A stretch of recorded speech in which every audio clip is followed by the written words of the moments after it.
ప్రధాన కార్యదర్శి అయ్యప్ప మామ గారు, మాధవగణం గ్రామాధ్యక్షులు జయసూరి గారు,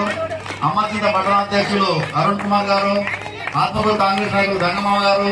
బీసీసీఎల్ మండల అధ్యక్షులు బుద్ధ విష్ణు గారు, మాజీ యువజన కాంగ్రెస్ అధ్యక్షులు శ్యామ్ గారు, బి సురేందర్ రెడ్డి గారు,